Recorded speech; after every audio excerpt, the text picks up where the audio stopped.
नर नारायण सरिस सुब्राता जगपालक विशेख जन त्राता। इंद्र ने इनकी तपस्या को भंग करने के लिए कामदेव को भेजा, लेकिन कामदेव का मद चूर हो गया। कामदेव का घमंड समाप्त हो गया। भगवान नर नारायण ने कामदेव को अपनी ओर से का अप्सरा दे करके उनको वहां से विदा किया। तो शक्र प्रेरित घोर, घोर माने भीषण, मदन का मद माने घमंड को, भंग कृत माने भंग करके। ध्यान रहे भगवान नर नारायण को क्रोध नहीं हुआ। देवर्षि नारद जी को इसी बात को लेकर के अभिमान हो गया कि हमें क्रोध भी नहीं आया। वायो न नारद मनु कछु रोषा, आ कही प्रिय वचन काम परितोषा। तो जब स्वर्ग में डंका बजा तो श्री नारद जी को जिता काम हमिति मन माही, अहंकार हो गया। अरे मैं तो काम क्रोध दोनों पर विजय कर लिया। वैसे यहाँ पर भगवान नर नारायण क्रोधगत, कोई क्रोध नहीं, और उसको लेकर भी अभिमान नहीं कि मैंने क्रोध को जीत लिया, सो नहीं, क्योंकि बोधरत ज्ञानरत हैं, ब्रह्मचारी हैं। मारकंडे मुनिवर्यहित कौतुकी बिनहि कल्पांत प्रभु प्रलयकारी।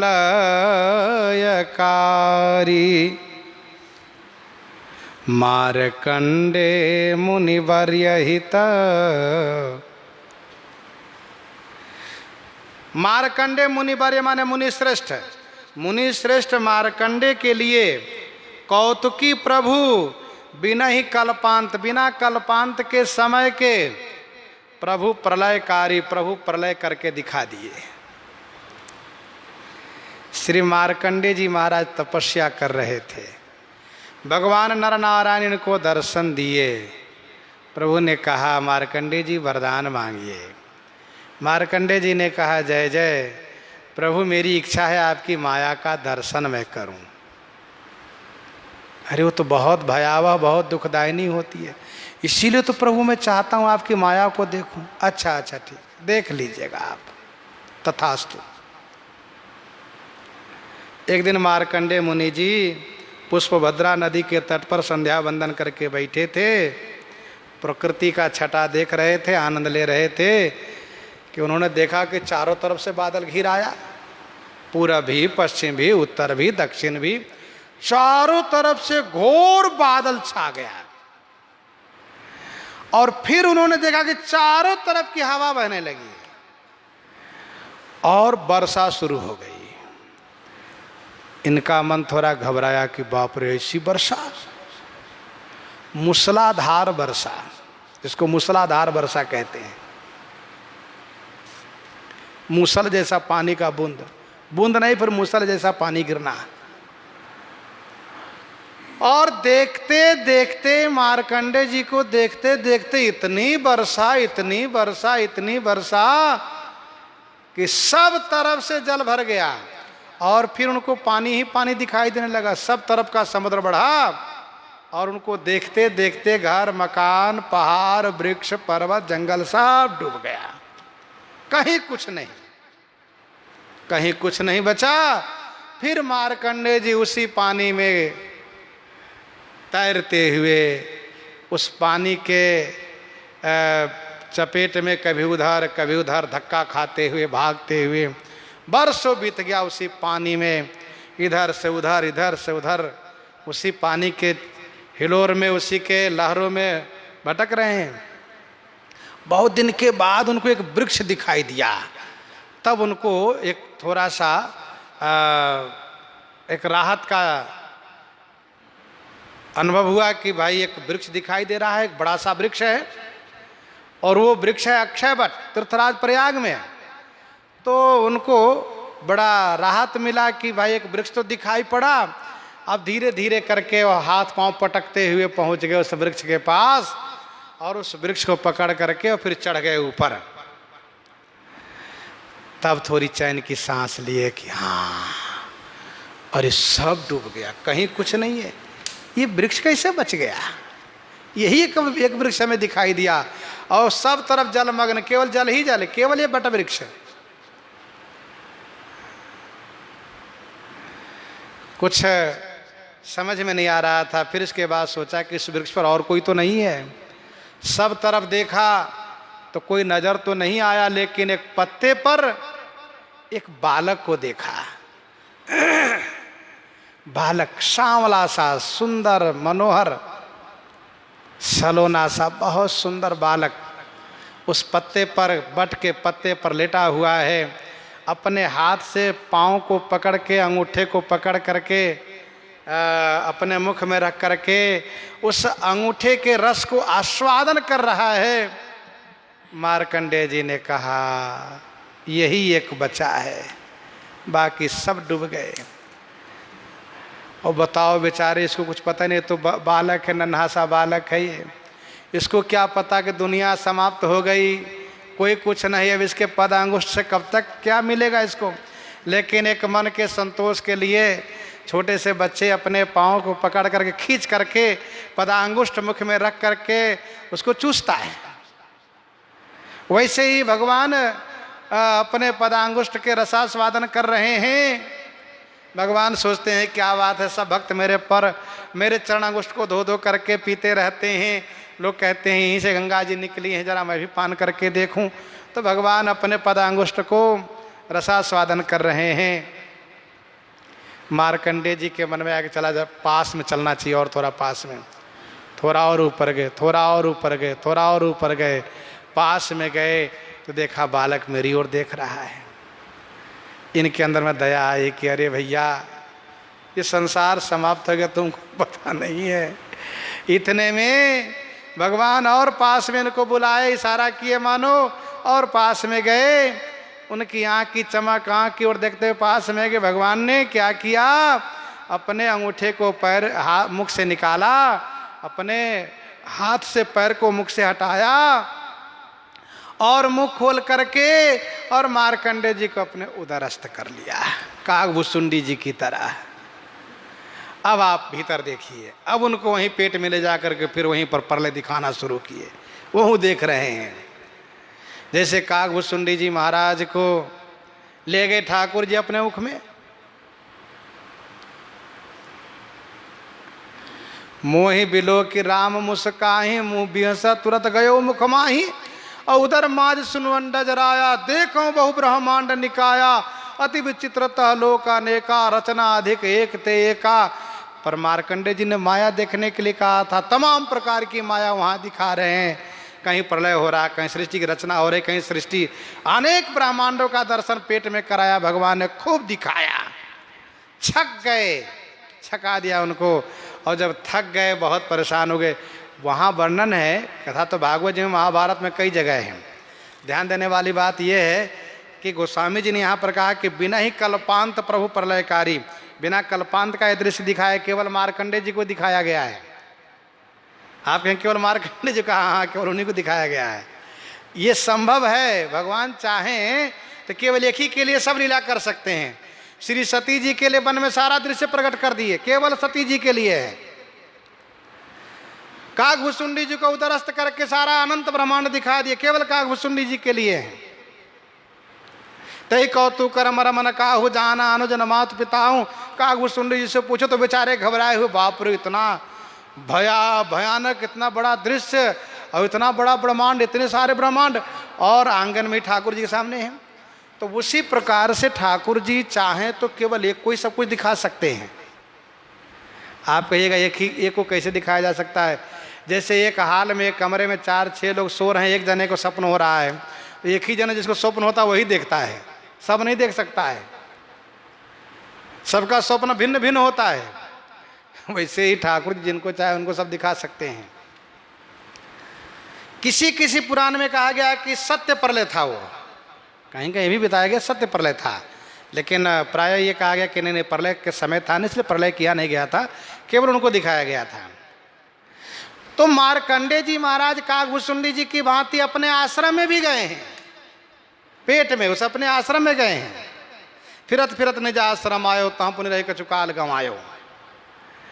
और फिर इसके बाद प्रभु ने उनको अपने उदर से, पेट से बाहर किया। बेसत ही मुख बाहर आयो सुनमत धीर। और जैसे बाहर आए, आँख जैसे ही झपकी लगा के आँख खोल देखे अपनी कुटिया में बैठे हैं। वहीं पुष्पभद्रा नदी के तट पर बैठे हैं। हमारी ये कुटिया है। सारा दृश्य सब खत्म हो गया। फिर भगवान को स्तुति की, भगवान दर्शन दिए। तो इन्होंने माया देखने की बात की, इसीलिए इनको प्रलय दिखाया। बिना ही कल्पांत प्रभु प्रलयकारी, सब कुछ दिखा दिए इनको, सब कुछ देख लिए। भगवान की माया बड़ी विचित्र है, अति प्रचंड रघुपति की माया। मार्कंडे जी ने माया देखने के लिए प्रार्थना किया, तो इसलिए इनको माया दिखाया। एक भक्त और हुए हैं जिनके बारे में वर्णन है कि उन्होंने भी माया देखने के लिए प्रभु से प्रार्थना किया। सुदामा जी महाराज, कथा आती है कि जब सुदामा जी की सारी व्यवस्था हो गई सुदामापुरी में, द्वारिकाधीश द्वारिकापुरी में हैं, तो अब तो जब चाहे तब दर्शन करते हैं, आते हैं जाते हैं। एक दिन श्री सुदामा जी ने प्रभु से कहा, मित्र तुम्हारी माया सुनता हूँ बड़ी बलवती है। तो प्रभु ने मुस्कुराते हुए कहा, ऐसा ही है, लोग कहते हैं तो ये सही है। कहा एक बार हमें भी दिखाओ ना अपनी माया। तो प्रभु ने कहा कि इसके चक्कर में मत पड़िए, बहुत कष्ट होता है भाई। जय बहुबार न चावा मोही सोई व्यापी विहंग पति तो ही। जब किसी को माया मोहित देखते हैं तो ऐसे महापुरुष लोग बड़े दुखी हो जाते हैं, अरे आप तो पड़ गए चक्कर में। ये नारद जी सोचते हैं कि बताओ अब पड़ गए गरुड़ जी चक्कर में, अब इनको कष्ट होगा। जैसे किसी को रोग हो और जो उसके उस रोग के विशेषज्ञ डॉक्टर है वो देख लेते, समझ जाते हैं कि ये रोग है, इसको हल्का करके ले रहे हैं, इनको पता चलेगा। अब इनको भोगना पड़ेगा, काफ़ी लंबा समय लग जाएगा इनको। तो उसी प्रकार से अनुभवी संत महापुरुष समझ जाते हैं। ठाकुर जी ने कहा कि इस चक्कर मत पड़ो। मित्र कहा नहीं नहीं, एक बार दिखा देना। प्रभु ने कहा ठीक है, आपकी यही इच्छा है तो हम दिखा देंगे आपको। होता क्या है, दोनों नहाने के लिए जाते हैं, साथ साथ जल में नहाने के लिए प्रवेश करते हैं। और श्री सुदामा जी डुबकी लगाते हैं। तो डुबकी लगाने के बाद दूसरे देश के सीमा में पहुंच जाते हैं। उन्होंने डुबकी लगाई है और वे पहुंच गए दूसरे देश की सीमा में। जैसे ऊपर निकले देखा, रे तुम्हें कहाँ चला आया, दूसरे देश की सीमा। वहाँ लोग, कुछ लोग बैठे थे, इनको पकड़ लिए और पकड़ के ले जाकर के राजा बना दिए। इन्होंने कहा भैया हमें ऐसा क्यों कर रहे हो। कहा सुनिए, यहाँ के राजा का स्वर्गवास हो गया है और यहाँ का नियम है कि राजा के स्वर्गवास होने पर यहीं पर हम लोग व कोई भी मंत्री होते हो प्रतीक्षा करते हैं, जो कोई दिखाई देते हैं उन्हीं को राजा बनाया जाता है। तो सुबह सुबह आप दिखाई दिए, इसलिए हम आपको ले चल रहे हैं, राजा बनाएंगे। राजा बना दिए। सुदामा जी सोचते हैं कि मेरे मित्र श्री कृष्ण है, मेरी पत्नी है, मेरे बच्चे हैं, मैं यहाँ कहाँ चक्कर में पड़ गया। अब यहाँ राजमहल है, फिर उनकी रानी है, दास दासियाँ हैं, मंत्री हैं, नौकर है, सेवक है, प्रजाजन है, और बड़ी जिम्मेदारी आ गई सुदामा जी के ऊपर। अब राजा के ठाट बाट में रहने लगे और राजा के ठाट बाट में रहते हैं और इसके बाद राज कार्य देख रेख करते हैं। कभी कभी सोचते हैं कि बताओ मेरी पत्नी का क्या होगा, मेरे बच्चे कैसे होंगे, अरे मेरे मित्र बहुत दूर, पता नहीं अब कहाँ होंगे, कैसे होंगे। अब यह राज कार्य में इतने व्यस्त है कि यहाँ से फुर्सत भी नहीं है।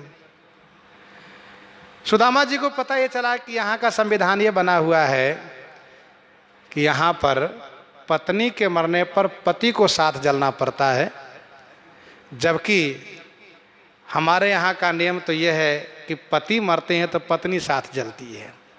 लेकिन अब यहाँ का संविधान है, सारा नियम है, जो नियम है उसी नियम को सब पालन कर रहे हैं। कुछ ऐसी घटनाएं घटी कि पत्नी मर गई तो उसके पति को साथ में चिता पर जलाया गया। सुदामा जी का परिवार भी बढ़ा, कई बच्चे हो गए और बड़ा लंबा चौड़ा परिवार है, बृहद परिवार है। सुदामा जी सोचते एक बाल गोपाल मेरा यहाँ, एक बाल गोपाल वहाँ, बहुत सी बातें हैं। एक दिन अचानक सुदामा जी की पत्नी की मृत्यु हो गई। सुदामा जी घबराए, बाप रे यहाँ का नियम बड़ा विचित्र है, ये मेरे छोटे छोटे बच्चे, इनका क्या होगा। लेकिन यहाँ का नियम है, वो नियम राजा प्रजा सबके लिए एक जैसा है, ऐसा नहीं कि उसमें संशोधन होगा, सो नहीं। सुदामा जी सोचते हैं कि मैंने इतने दिन तक राज्य किया, इसमें कुछ नियम में बदलाव ला दिया होता, कोई ऐसा किया नहीं। मंत्री लोग कहते हैं यहाँ का जो संविधान पहले से बना हुआ उसमें कोई बदलाव होगा नहीं। अब तो मुझे भी जलना पड़ेगा। सुदामा जी को रानी की मृत्यु का शोक, बच्चों की ममता, और इधर फिर श्मशान में ले जाकर के चिता की संरचना सब देखा। अब जब उसकी चिता में आग लगाई गई और लोगों ने सुदामा जी को पकड़ करके जबरदस्ती चिता में डालना चाहा, तो सुदामा जी महाराज झिटक करके और सब कुछ छुड़ा करके भागे वहां से। और जैसे भागे वैसे ही जो यहाँ डुबकी लगाए थे, यहाँ पर सुदामा जी जल के बाहर निकले। श्री कृष्ण भी वहीं डुबकी लगाकर ऊपर आए, सुदामा जी भी डुबकी लगाकर निकले। तो श्री कृष्ण ने कहा, मित्र ये बताओ बहुत शक पकाए हो, क्या बात है, बहुत घबराए हो। तो सुदामा जी ने कहा, सुनो मित्र, दोबारा मुझे डुबकी नहीं लगाना है, चलो बाहर चलो, पहले बाहर बताते हैं क्या हुआ। अब सुदामा जी श्री कृष्ण को लेकर के जल से बाहर आए और फिर कहने लगे कि बच गए हम, नहीं तो आज तो हमको जला देते लोग। और फिर मन ही मन सोच रहे हैं कि उन बच्चों का क्या होगा, उस राज्य का क्या। अरे छोड़ो, जाने दो, जो हो सो, मेरे मित्र मिल गए, अब मैं अपनी पत्नी के पास चलूँगा, बच्चे के पास चलूँगा। तब श्री सुदामा जी को ध्यान में आया कि अच्छा, मैंने जो इनसे कहा था माया को दिखाओ, ये सब इन्हीं का खेल है। तो श्री सुदामा जी ने कहा, एक बात पूछूं? कहाँ? पूछिए। कहा, ये बताओ मित्र, आप अपनी माया तो नहीं दिखा रहे थे? श्री कृष्ण मुस्कुरा दिए कि हाँ, यही सही बात है।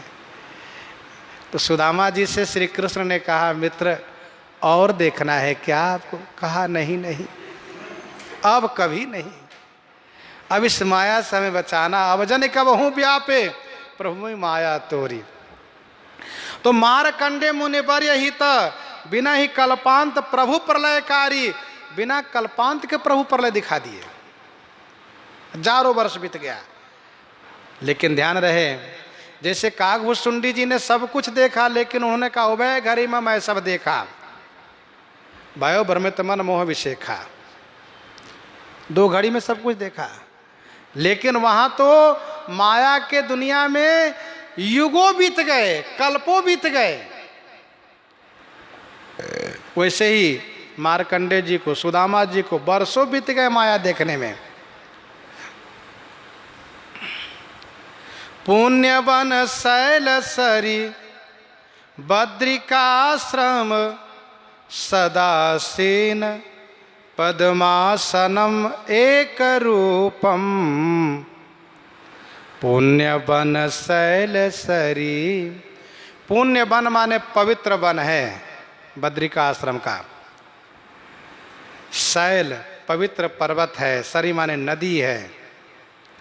बद्रिका आश्रम, बद्रिका आश्रम जो है पवित्र वन, पर्वत और नदी से युक्त है, जहाँ पर पद्मासनम एक रूपम सदासीन, भगवान नर नारायण पद्मासन लगा करके एक रूप में सदासीन माने सदा आसीन रहते हैं, सदैव विराजित रहते हैं, वहाँ सुशोभित रहते हैं। सिद्ध जोगिंद्र वृंदार का वृंद, सिद्ध जोगिंद्र वृंदार का आनंद प्रद, भद्रदायक दरस अति अनुपम। सिद्ध जोगिंद्र वृंदार का आनंद प्रद। सिद्ध योगिंद्र माने योगी श्रेष्ठ, वृंदार का माने देवतागण, सिद्ध लोग, योगी लोग, और वृंदार का माने देवता। आनंद प्रद इन सबको आनंद देते हैं। भगवान नर नारायण इन सबको आनंद प्रदान करते हैं। भद्रदायक दरस अति अनुपम। भद्रदायक माने कल्याण देने वाले हैं, कल्याण देने वाले हैं, कल्याण स्वरूप हैं। दरस अति अनुपम, भगवान नर नारायण का दर्शन अतिशय अनुपम है। इसलिए जो भी बद्री का आश्रम में जाकर के भगवान नर नारायण को दर्शन करते हैं, उनका जीवन धन्य हो जाता है। तो गोस्वामी जी महाराज भगवान नर नारायण की स्तुति कर रहे हैं। इन्हीं के साथ आज सीताराम सीताराम सीताराम सीताराम।